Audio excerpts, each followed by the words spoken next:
Oh, a fox. Wait, come back. The Minecraft boxes are so adorable. Unfortunately, I don't remember exactly what to feed them. Ooh, there's another one. I think it's sweet berries, but I'm not 100% sure.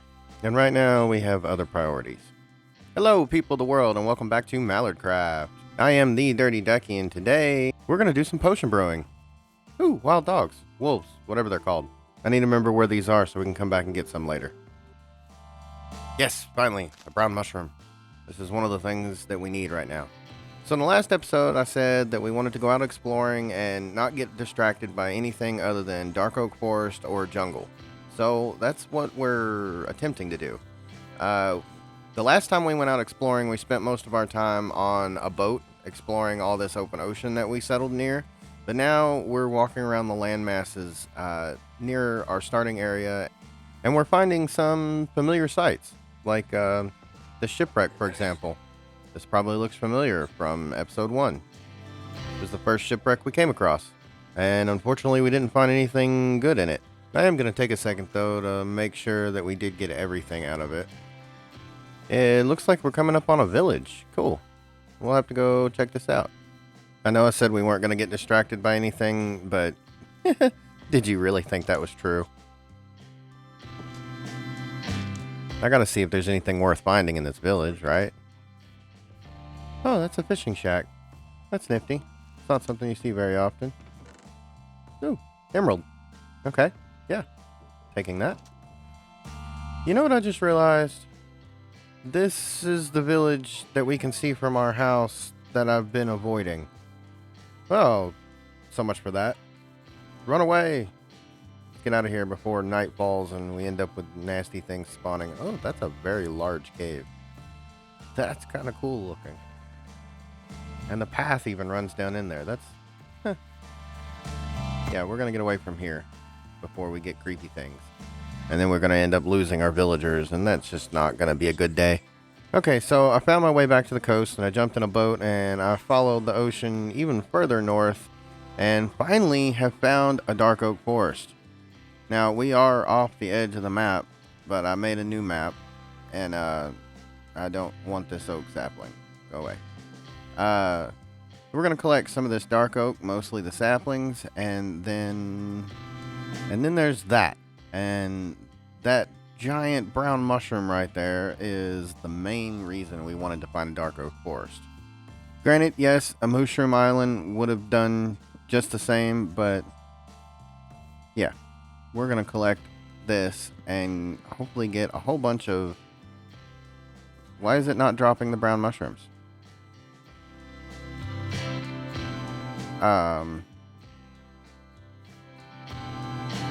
Yeah, no, I'm not getting any brown mushrooms from it. I thought each one of these blocks was supposed to drop a brown mushroom or two. Maybe the shears. Nope, that didn't work either. I already know that if I silk touch it, I'm just going to get the mushroom block. Okay, so I did some double checking, and each one of these blocks has a chance to drop from 0 to 2 brown mushrooms, so I'm just getting really unlucky. So I'm gonna collect them with the silk touch, and we'll see if we can't have better luck later, or maybe, I don't know. But this is what we came here for. So in order to allow things to progress a little bit, because I really want to find the jungle for the bamboo and mostly for the vines, I might have cheated a little bit. I went into Biome Finder and found the nearest jungle biome, and we're just going to make a beeline for it. And it's probably a good thing because it's quite a long ways away.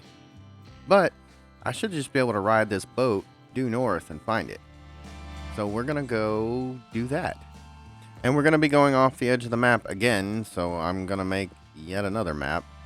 As you can see, we've already left the map that's in my hand, so I'm pretty sure that where we're going is actually going to be off the northern edge of even this map, so that just tells you how far away it really is. Oh, hey, ruined portal underwater. Let's go check that out real quick. Again, getting sidetracked, but I really want this block of gold. And it doesn't hurt to check the treasure chests, too. Quick tip, if you're doing some searching underwater and you don't have any way to breathe underwater, you can just simply crouch on the magma blocks and they will restore your air bubbles and keep you from drowning. But just don't try to swim up in them because you pretty much can't. Oh.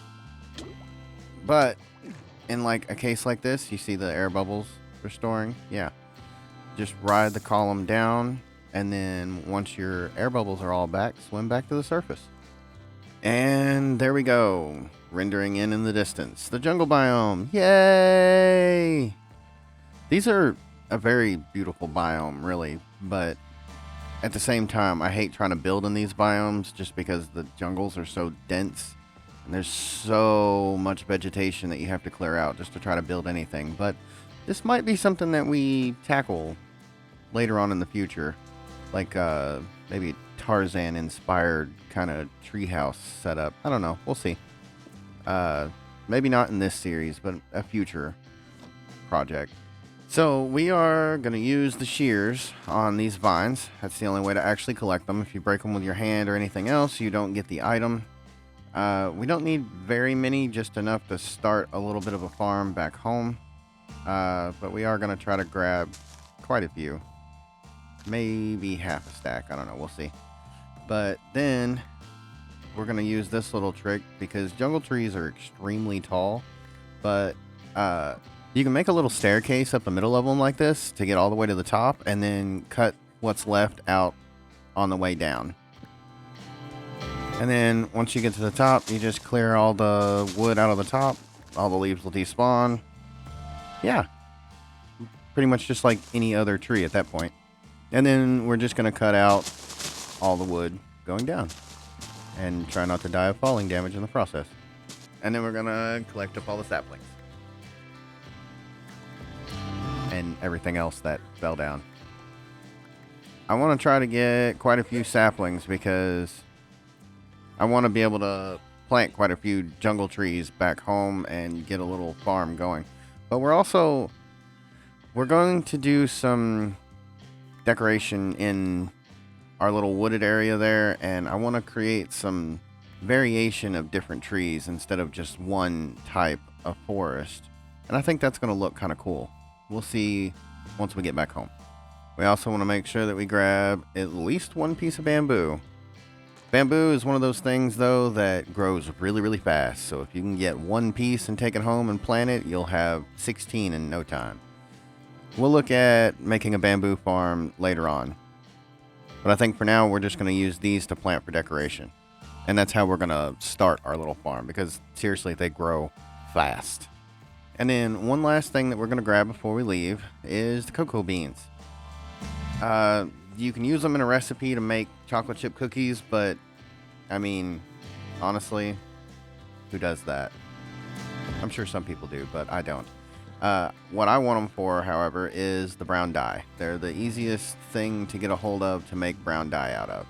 You plant some jungle trees, you put the cocoa beans on them, let them grow, and yeah, you turn them into brown dye. We'll probably do a little cocoa bean farm later too. All right, and with that, we got everything we came here for. So let's see if we can't get the right bearing to head home. Dolphin. All right, there's the dark oak forest. So we're almost home. Ow, what? Did I? Yep. I just drove right over a ocean monument and didn't even see it. And now I'm driving into an island. I need to pay attention. Kind of zoning out. Now I done lost which direction I'm supposed to be going. This way. I think that in the very near future, I need to put an actual dock at the end of this dock. You know, one that's actually level with the water. That would make sense. Design flaws. Oh well, at least it looks nice. Alright, so we're going to go in here and we're going to put the brown mushrooms with the rest of the potion supplies. I got to remember where I put them. There we go. And then we just need a little bit more sugar, both because it itself is a potion ingredient and also because we need it for the fermented spider's eye. So now we take the spider's eyes, the brown mushrooms, and the sugar, and there we go, fermented spider's eyes. And I believe that's the last ingredient that we were missing. Okay, so now we're finally ready to jump into this potion making. So I'm going to organize things here a little bit, and we're going to go through each potion one by one and talk about them. So we've already got a couple of awkward potions in here, and we'll talk about them a little in a minute, but we're going to go ahead and we're going to throw a spider's eye in here and let that brew up. Now this is the regular spider's eye, not the fermented spider's eye. And what this is going to make is, well, it's called a potion of poison, and it deals damage over time. Now, for obvious reasons, this is not for player consumption. This is more for attacking other creatures, but as it is right now, we're not going to be able to use it like that. So what we're going to do is we're going to add some redstone to it, and we'll talk about that a little bit more here in a minute. But that's going to make the potion stronger. It's going to make it deal more damage over a longer period of time. And then once that's done, we're going to actually turn it into something that we can use against other monsters. And we're going to do that by adding gunpowder to it. Now, after that brews up, that's going to create a splash poison potion. Or splash potion of poison, something along those lines. And what that does is it makes it to where instead of drinking it, you throw it. And it'll have a splash radius, and anything caught within that splash radius is going to take the poison effect. And since we did the redstone, it's going to last for 1.5 minutes. Alright, so we're going to store these away, and then we'll move on to the next potion. Okay, for this one, we'll actually start with just a plain water bottle, and we're going to add netherwort and let that brew up. That is going to create the awkward potion. The awkward potion is the base for every other kind of, almost every other kind of potion. We'll cover the one exception here shortly. But so now we're going to take that awkward potion, and to that we're going to add, we're going to add the blaze powder. Now that's going to brew up, and that's going to create a potion of strength. I'm going to leave a link in the description to all this information on the Minecraft wiki, but once that brews up, you're going to have a potion of strength 1 that'll last 3 minutes. Now, potion of strength is one of the ones that you can add either redstone or glowstone to. For this one, we're going to add glowstone, and that's going to create the potion of strength 2. The potion of strength 1, I believe, gives you 2 extra hearts of damage. The potion of strength 2 makes it 4. Now again, you could add the redstone to it, and I believe it makes the potion of strength 1 last 8 minutes. It's either 8 or 5. I'm not 100% certain on that one, but you cannot add glowstone and redstone to any potion. It's an either or trade-off.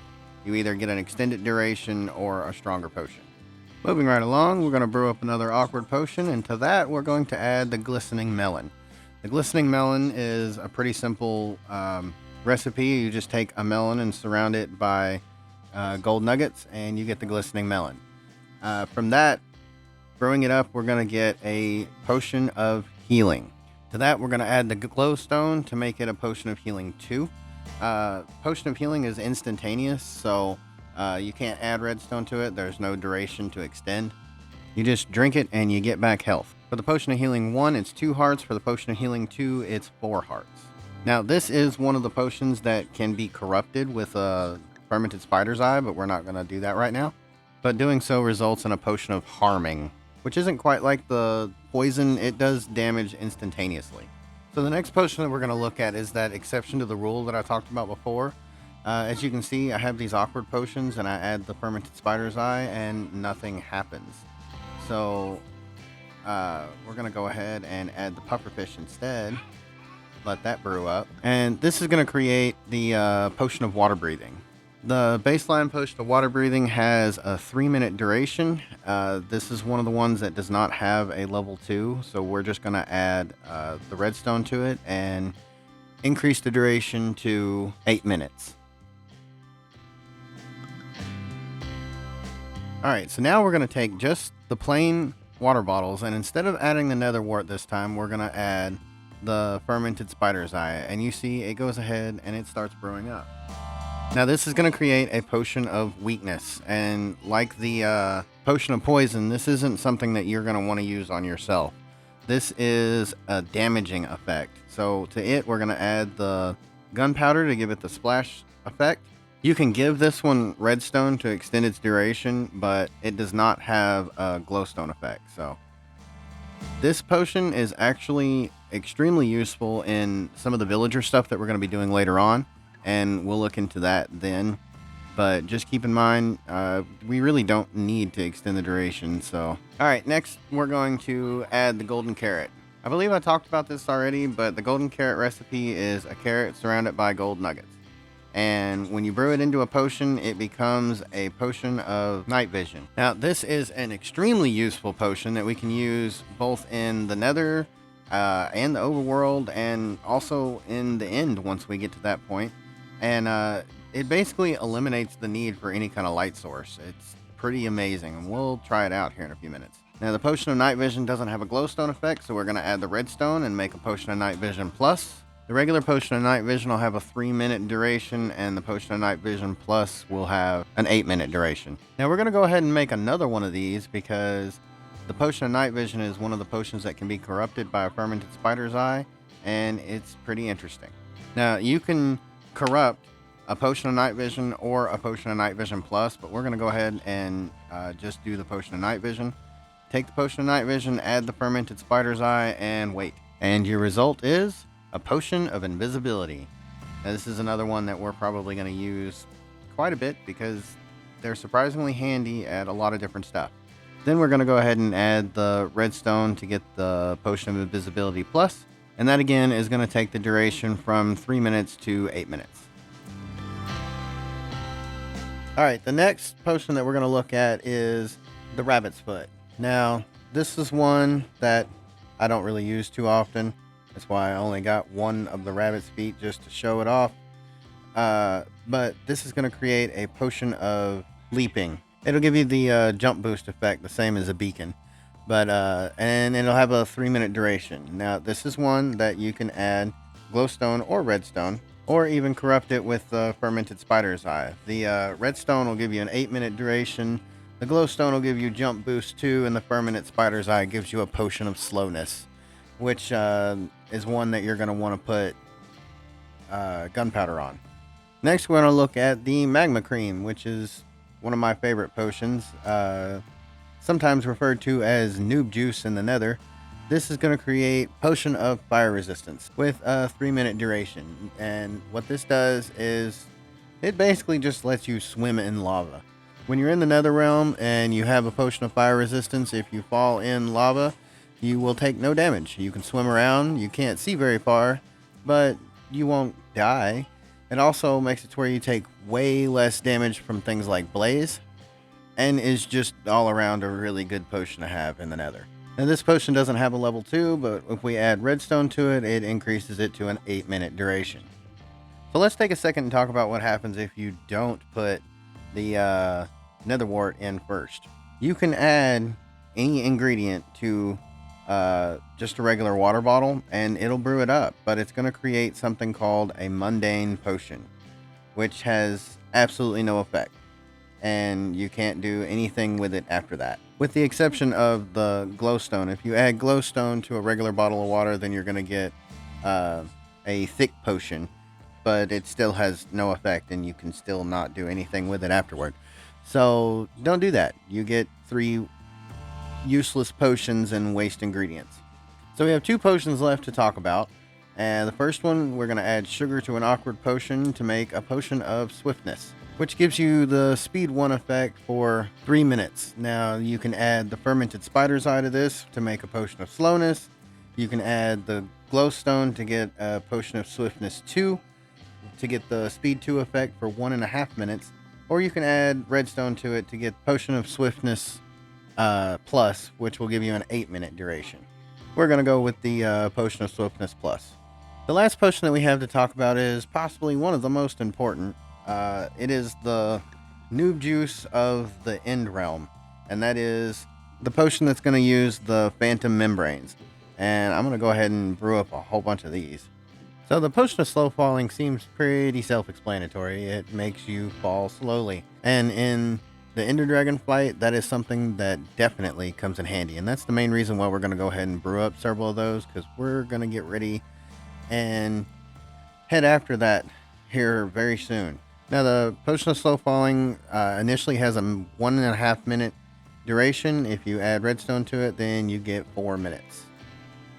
Now I know that this is a lot of information to take in, but I'm going to go ahead and put the link to the Minecraft wiki in the description below, as I said earlier. And you can go there and you can get all of this information. They even have a nifty little chart that shows you what ingredients make what potion. It's definitely a pretty handy resource when it comes to potion making. And before we end this episode, I want to go ahead and take a few minutes to pretty this place up a little bit more. I want to see if we can't make this idea that I have come to life. And it's going to start out by clearing out some of what's already here. And we're going to replace it with other stuff. So, I mean, we're not doing total deforestation, but we just want to clear some space so we can get creative. Okay, so now we have somewhat of a clean slate. We're going to maybe not create a final product, but establish a concept. And we're going to do that by planting some of these jungle trees. And I've already planted one of the dark oaks. And we're just going to dot different trees around. And what I want to do is create a mixture of different trees and like a thick enchanted forest looking setting. And later that's going to mean coming back and doing custom trees, but I don't know if I'm quite ready to tackle a whole forest of custom trees just yet. We are also going to be adding these vines. Right now I'm just going to dot one or two here or there and let them grow naturally so that we can collect them. But this is going to be a big part of some of the decoration that we're going to be doing, is adding these vines in. Not only just the vines themselves, but also we want to be able to gather a whole bunch of these vines so that we can craft them with the different types of stone and create the mossy variations. That way we don't have to just find them in dungeons. I just had a thought. Speed this process along a little bit with some bone meal. And then we'll get our proof of concept. We'll just make these trees grow, see what they look like, and then we'll step back and look at it then.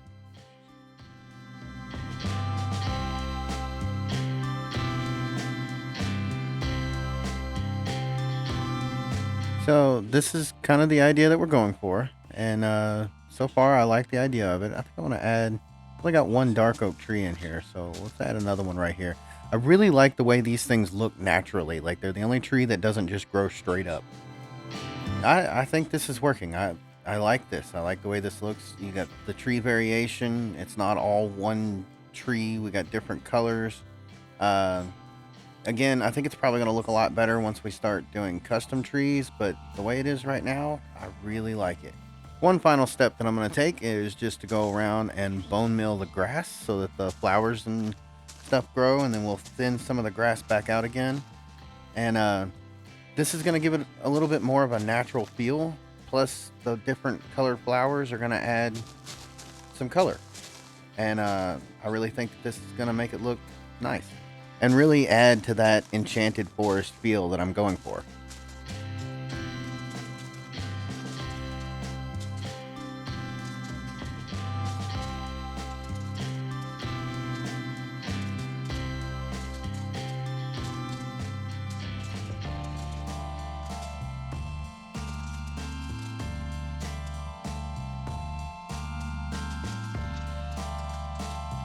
And I think we're going to call that good there. Yes. Yeah, I definitely like the flowers. I'm loving this. This is nice. This may even be a thumbnail screenshot kind of moment right here. Especially as you move off to the side and you can see the red trees in the background. And later, eventually, we're going to get the blue ones. Yeah, I'm sorry. I'm super proud of this. This looks good. Just another little angle to look at. Ooh, one thing I forgot. We're going to throw these bamboo stalks just kind of randomly dotted around and let them just grow naturally. Some of them we're going to try to put in places where they're going to grow up and hit a tree so that they don't grow out of control. And then some places we're just going to let them grow as tall as they feel like growing. One more thing I forgot about. I picked this up at some point during the exploration. And as soon as I kill this, we're going to stick this on one of these trees somewhere. And I'm not 100% certain that there's bees in it, but I'm thinking and hoping that there are too.